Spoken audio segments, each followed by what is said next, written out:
we're back. Yep, welcome to Bad Influence, returning with all your old favourites, including some fat reviews. This week, our panel look at Jurassic Park on the Mega Drive. And we've got a first look at the game everybody's talking about, Mortal Kombat. And in my first report from America, I'll be looking at the latest in games technology that can produce pictures like this. Me! I'm back too. It's me, Fertlers. Over here. Right, I'm all ready for the new programme with my Bad Influence pencil case, rubber and ruler set. I've also got some multicoloured felt tips and a brand new cheat book. Right, now for the first cheat of the new series.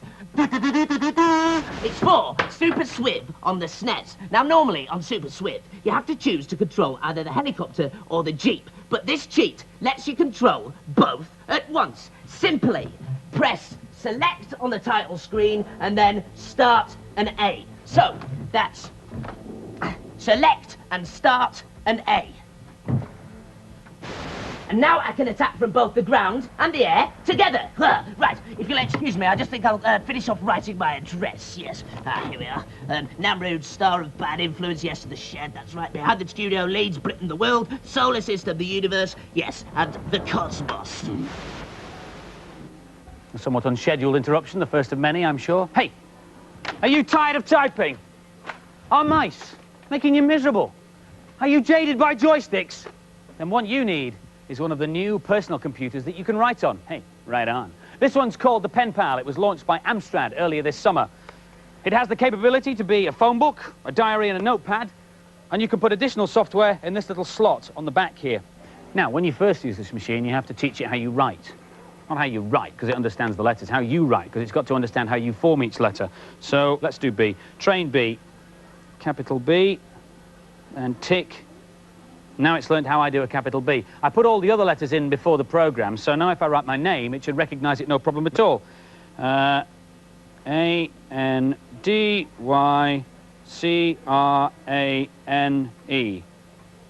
Angracrano. Well, close, I suppose. But how does the computer understand your handwriting? I can usually read Andy's handwriting because I understand the meaning of the words. Make sense of that, then. Aha. OK, so this first word is either going to be meet or melt.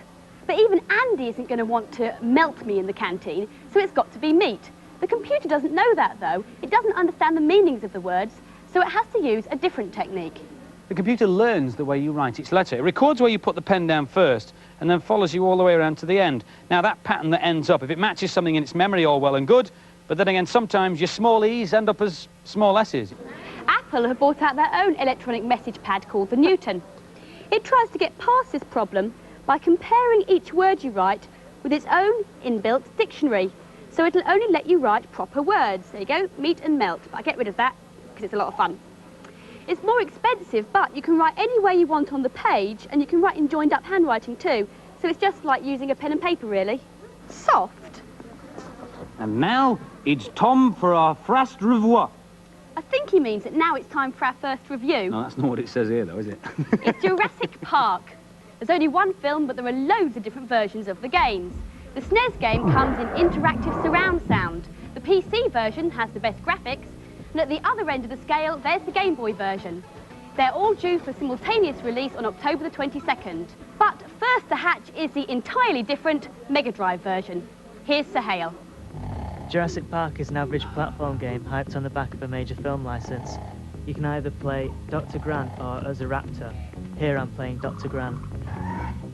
Dr. Grant has got various things that he can do.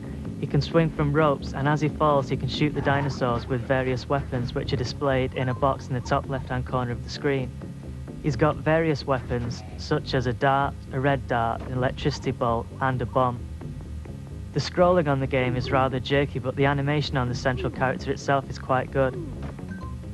Being the raptor is better than being Dr. Grant, although it's so easy to kill people. You just jump on them. You don't even need all 3 buttons. The jump one's enough to get through the first level. It's almost too easy. I'm really disappointed with this game. I would have thought they'd come up with a better game for such a big film title, and it doesn't follow the plot of the film much either. I think it's overrated, just like the film. Unless you're wanting to buy this game for it being Jurassic Park, I recommend Alien 3. as the game has the advantage of actually having a plot. This game has great graphics, but the control system lets it down. And so the final scores for Jurassic Park on the Mega Drive. The girls gave it an average score of 3 out of 5, and the boys agreed with them. They gave it 3 out of 5 as well. I really enjoyed that Jurassic Park movie, especially when all the computer-generated dinosaurs ate the people. Actually, I've been fertling around with a computer-generated version of me. It's only a prototype, but I'll let you see it if you like. I can make him walk, I can make him run, and I can make him eat people. Oh, get up! Oh, well, nothing to worry about. This is a cheat for cyborg justice on the Mega Drive. All you have to do is pause the game while you're in arcade mode, then press in CBBCCACB to get a secret options screen. Get off, you digital dung beetle, or I'll wipe your wireframe and puncture your pixels, you grotty graphic. And you can peruse the reviews and loads of other information in our data blast, which appears at the end of the programme. If you were watching last series, you'll know how it works, but if not, this is how you access it. All you need is your Commodore Garden video recorder. And the bit of the programme to record is the credits, the last 30 seconds, where everybody's name shoots across the bottom of the screen. When you've done that, rewind it and play it back, but don't play it back at the normal speed. Play it back using your pause and frame advance. And when you've done that, more than 90 different pages of information will become available to you. Now we're going to be having regular reports from Z Wright in America. For the first programme, he's been having a look at all the new stuff stateside. The hottest news from the US is happening in that building behind me. But before we take a look, here's a quick rundown of what's hot and what's not. Every other game released nowadays is tied to a movie.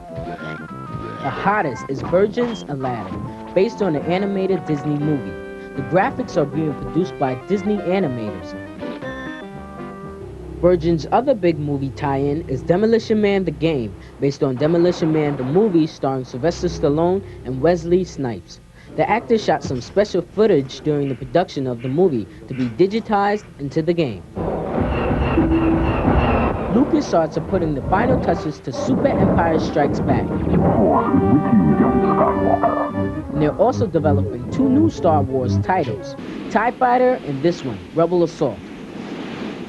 But actually, the most interesting news is about what's known technically as vaporware. Everybody's been talking about it for months, but it really doesn't exist yet. One example is Sega's home virtual reality headset. They had a prototype version of it at a big computer show in Chicago in June, and they told us we could have it today to show you. Then they changed their mind. Another fascinating piece of vaporware is the so-called Action Game Master. As far as we can tell, it only exists in this picture, but it's supposed to play Super NES, Mega Drive, Master System, and NES, and CDs. Personally, I'm waiting for the Mark II version, which will no doubt make toast, tidy your bedroom, and probably land a man on Mars. But one piece of vaporware that is slowly condensing into reality is 3DO, and this is their headquarters in California.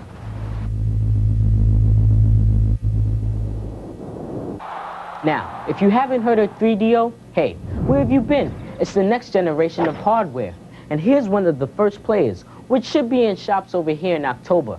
A lot of big names have been involved in developing this machine, and they're hoping it's going to take over the world. All of the software comes on CDs, and this machine plays music and photo CDs as well. The interactive CDs include both information titles like encyclopedias, dictionaries, and educational software, and of course, games. The machine has fantastic graphics and sound capabilities. This is the opening sequence of a game called Microcosm. The people are digitized actors, but the helicopter is computer generated. This is the space simulator game called Total Eclipse. It's still at a very early stage of development, but you can still get a sense of the power of the platform. Ooh. There will be 10 titles ready when the machine is launched, with at least another 10 by Christmas, including this one, Crash and Burn. This is a CD full of images.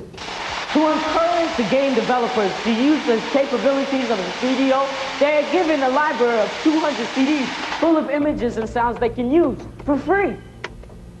The most obscure image I could find was this animal from Borneo. Slow loris. A slow loris. Could it be the new Sonic? But I'm going to leave you with the latest way of watching TV. It's called the Virtual Vision Sport. It's a portable TV with a difference. It gives you the effect of a giant TV screen hanging about 10 feet in front of you in midair. Oh, oh, the football game. Oh, man. Z-Right, in a world of his own, and that 3DO system will be out in Britain next April. Steady on, Z-Man, steady on. Other hardware manufacturers are bringing out their own CD systems too. This is the Commodore CD32. This will be out in your shops next month. It's basically an Amiga 1200 with a CD drive, but 50 games are promised by Christmas. There are lots of reasons why software on CD is taking over the world. They're a lot cheaper to produce than cartridges or floppies, and they're very difficult to pirate. But the main reason is that a single CD can hold as much information as 80 cartridges or a staggering 800 floppy disks. And that means you can store video footage directly onto the disc. One of the first games to do that was this one, Night Trap. But even with all that extra information, the picture quality is still pretty grainy, isn't it? It's not like your TV. That's because your television picture is made up of 25 different pictures a second, and each of those 25 pictures is made up of 100 million bits of information. That's 2,500 million bits a second. Existing CD systems like the Mega CD can only cope with 1 million bits of information a second. That's why they can only produce this rather grainy image in a quarter of the screen. So what you need for real full motion video is a way of storing loads of pictures on the CD without using up so much of the memory. Here's 2 frames from that sequence of Andy waving. It's a bit like a spot the difference competition, and that difference is fairly small. Once the first frame has been recorded on CD, the computer can produce the second frame just by knowing what's changed. And that information takes up very little memory. And this CD player has a little add-on black box that lets you do exactly that. It will let you store 74 minutes of music and video on a single CD. Stuff like this from Dire Straits. Now, initially, only music videos will be available, but later on in the year, they promise us that you'll be able to get feature films. And full motion video opens the floodgates for more realistic games. This is the FMV version of The Seventh Guest. Now for this week's news and previews. This is the Exterminator. It's a nifty little converter for the SNES that is also a cheat device. It will even play protected carts like Star Fox. Star Fox is the American version of Star Wing. Like most cheat devices, codes will enable you to get extra lives, extra energy, and to reach advanced levels. Sega of America are introducing a rating system for all their own label games. Jurassic Park and Roadrunner on the Game Gear are the first ones to get a rating, and they'll be getting GA, which stands for General Audience. However, there are no plans to introduce these ratings over here. Time to dust the cobwebs off your Super Scope, because at long last, there's a new game. This is Yoshi's Safari on the SNES. The 2 chums have been thrust into a shoot-'em-up extravaganza. Mario hops aboard his green scaly pal to bag as many wild beasts as he can. That should be out in November. And now for some more games reviews. Pop and Twinbee on the SNES is a cutesy shoot-'em-up featuring 2 of the characters from the popular fantasy shooter Parodius. In this game, the characters fly through equally bizarre landscapes in their matching spaceships. Sweet. Or is it? Here's Kathleen flying her pretty blue ship. This is a good fun shoot-'em-up. It has some humorous characters and lovely cheerful music. You can play on your own or with a friend. There's lots happening so you don't get bored. Sometimes it's hard to see where you are because there's so many things on the screen at once. You need different weapons to kill different baddies. The end of level bosses are really good. They have an outer shell so you have to kill them twice. It can be really hard, so it's lucky you can get a friend to join in at any time. When there's 2 players, you can team up and use the other spaceship as a weapon. This game's got lots of action, lots of character, and lots of fun. I'd buy it. The graphics are excellent, especially the use of Mode 7 on the bosses. Cute graphics and cute music make for a really good game. Not one to play over and over, though. Excellent graphics, but a bit too cute for my taste. It was a good game, though. And the scores for Pop and Twinbee, the girls gave it a fat 4 out of 5, and the boys gave it a fat 4 out of 5 too. Soccer Kid on the Amiga has to roam the world to find all the pieces of the shattered World Cup with only a football to help him. Here's Tal to kick off. The first thing that struck me about this game was the excellent presentation. And I think it's good that you have a learning section that teaches you all the moves. To aid you during a game, the only weapon you have is a football, with which you can do various tricks. You can do overhead kicks, you can stand on the ball, roll on it, you can do high jumps with which you can reach a platform, and if you lose your ball, you can easily regain it. During the game, you have to collect 11 player cards to make up the whole team. This will access a bonus stage, where a piece of the cup may be found. There's also a time limit. As you can see, here I'm not having much luck. Each stage is set in a different country to which there are many levels. You cannot select where to start from, you must complete the game in a certain order of countries. Here we are in Russia. The annoying thing about this game is the music, but luckily we can switch that off. This is a great game with great potential, but you must be patient with it, as complete mastery of all the moves takes time. I found the title a bit misleading because it was not a sports game. The ball was hard to control and the music was annoying. It's not instantly appealing, but the graphics get better and better on each level. It's one worth sticking with.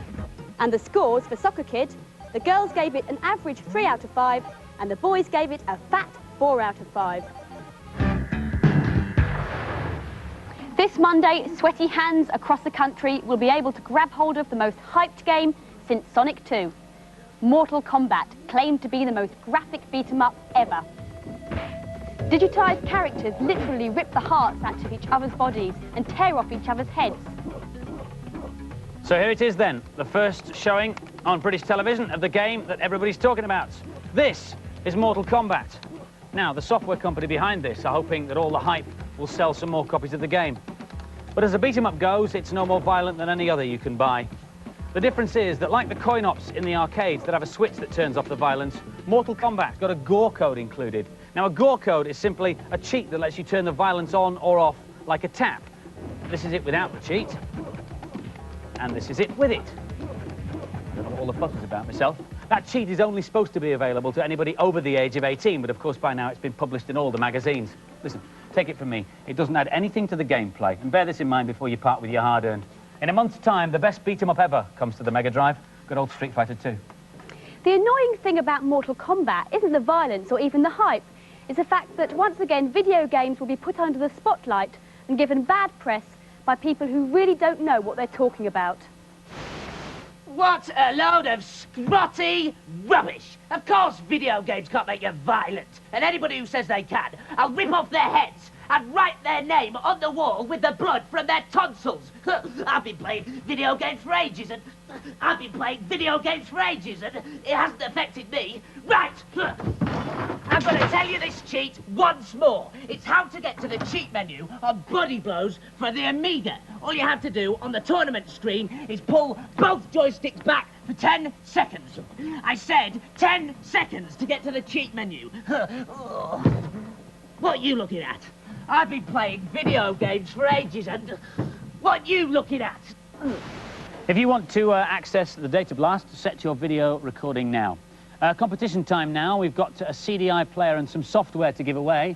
Competition question is very simple. What do the letters FMV stand for? If you think you know, why not give us a call on 0891 700 100. Calls will cost you no more than 25p, but check with whoever pays the phone bill before you pick up the phone. The lines will stay open until midnight on Monday. And if that wasn't enough, you will also receive the funky Bad Influence t-shirt. And hey, get this, a copy of Namrood's latest album. Girls, get ringing in. And also you can write with any comments or ideas you'd like to see featured. But that's it for this week. Bye. Just before we go, though, I'd like to point out that I did write all the credits for this week's programme on my pen pad. See ya.